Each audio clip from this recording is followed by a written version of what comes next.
Fight day. Stephen Peios, mate. Massive. Just talk to us about how big this is for Australian boxing.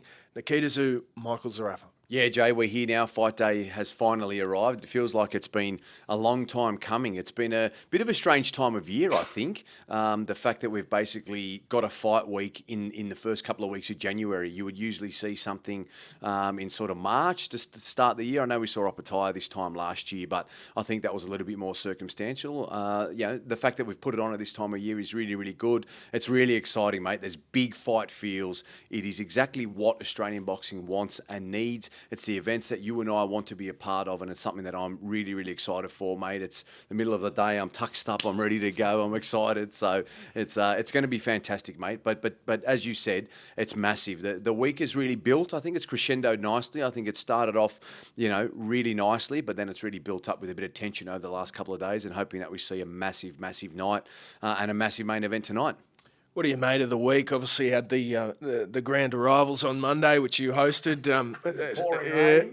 Some tense face-offs there, and then the open workouts. The boys at No Limit are doing a good job here domestically. What did you make the dynamic between Nikita Tszyu and Michael Zerafa? Yeah, they're doing a fabulous job. There's no doubt about it, putting on great shows, and this one will be no different. I think the fact that we're expecting over 10,000 people in Boondall means it's going to be a massive night at the entertainment centre.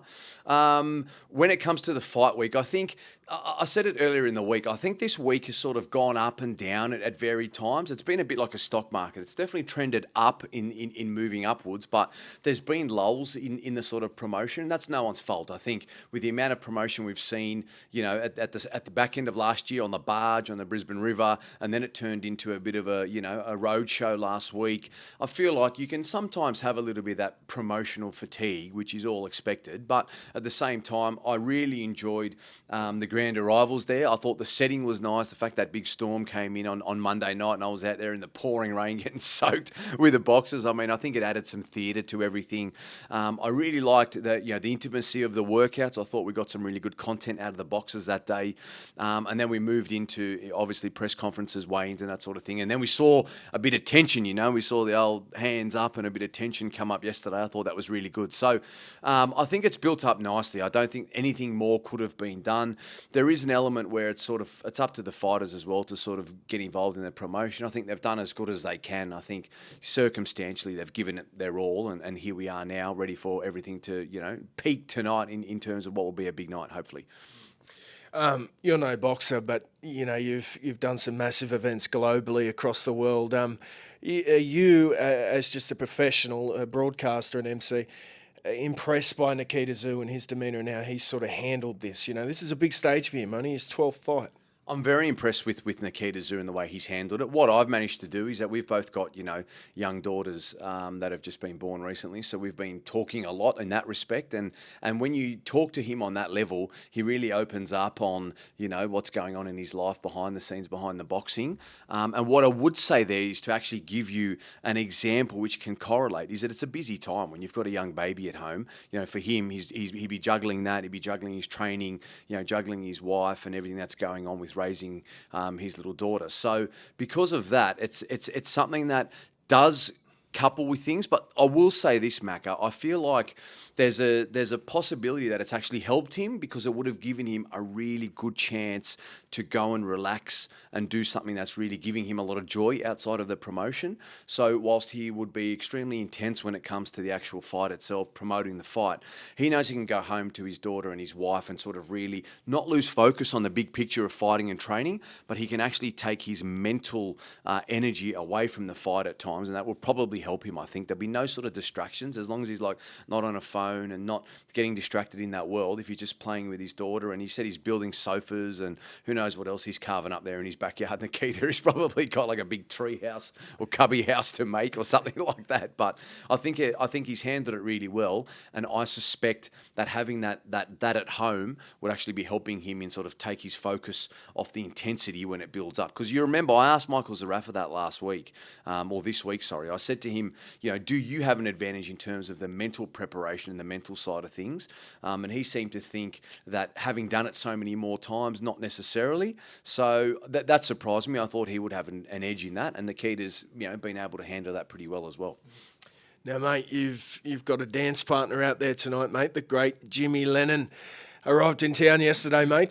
Talk to us a bit about how it's all going to work tonight, and you must be excited to work with someone like Jimmy Lennon.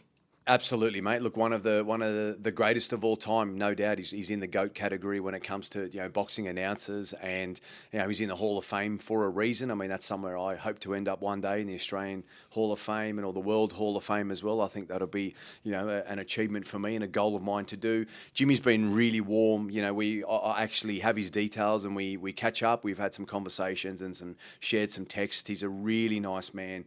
He's helped me, over the last few months with a few different things, and sort of speaking to him about career progression and direction and that sort of stuff. And he's been fabulous to talk to have him here in his presence. He's a very gentle man. Like, he's a kind man. Like, he's easy to talk to. He's asked me to help him with a few things, so I've sourced a few things for him, and vice versa. So there's no doubt that when you get these opportunities, you need to grasp them. You need to be able to go and talk to people like Jimmy. You need to get the information from him about how he's ended up where he's ended up, how he's navigated the world of professional boxing. He's not only been a boxing announcer over the years, he's done different bits and pieces. He's done a bit of MMA and stuff like that. He's done sort of different genres of fighting in different parts of the world. He's been everywhere. He's travelled the globe, a bit like me in a sense as well. So it's been really good, mate. I enjoyed my time with him. I saw him again today as well, and we had a bit of a chat. So he's been really warm. He's been sort of speaking to me, and we've been having a great time. So I look forward to getting a nice photo in the ring with Jimmy. I think that'll be perfect, and it'll be another career highlight for me, just being able to sort of see these guys, work with these guys. And look, I think it's a testament to the level of show that's being put on, the quality, to have someone like that out here. So, I've done a lot of these big shows standalone here in Australia, and on this occasion, Jimmy's here, which is great. So I'm looking forward to it, even more on the night. Now, just a quick one. Tell us what the prep looks like now. A couple of hours till fight night. What have you been doing today, mate? We see some tuna and a foam roller in the room. What's the day look like, and what's the next couple of hours look like for you? Yeah, look, I've been really well prepared for this week. Like, I've been prepared from I started my prep probably 2-3 weeks ago, to be honest, Macca. So I'm feeling really good. I've been on top of it for a long time. I've sort of there are changes that happen to fight orders, to fight lengths, to guys dropping out, guys coming in, but I've been ready for a long time. So today, finalised all the notes, just went over everything, made sure I had everything from the commission that was needed, filled them in, got on the foam roller, mate, stretched out the old back, mate, got a bit of a loosen the old knots out on the right-hand side where the mic will be up. So I've been taking it easy, had a good gym workout this morning, and feeling very good, mate, very fresh. Excited for the week, and I think preparation is one of the key things. As they say, if you fail to prepare, you're preparing yourself to fail. So I'm ready to go. It's an early start up here in Brisbane. I think 4 o'clock's probably as early as I've ever been up there, I think, mate. I swear, me and you did like a 3:30 once, I think. There was like a 3:30 we had somewhere due to timing, maybe up here in Queensland. But outside of that, I'm all ready, mate. I've got the tux on already. I'm about to head out to the venues. You've got the shiny shoes on, so we're good to go, mate. We're all ready to go. So I'm pumped, mate. Looking forward to seeing you out there, and we'll have a good catch-up and a laugh tonight as well. Must be nice. Thanks, Stevie. Appreciate it, mate. Must be nice, mate. Thank you.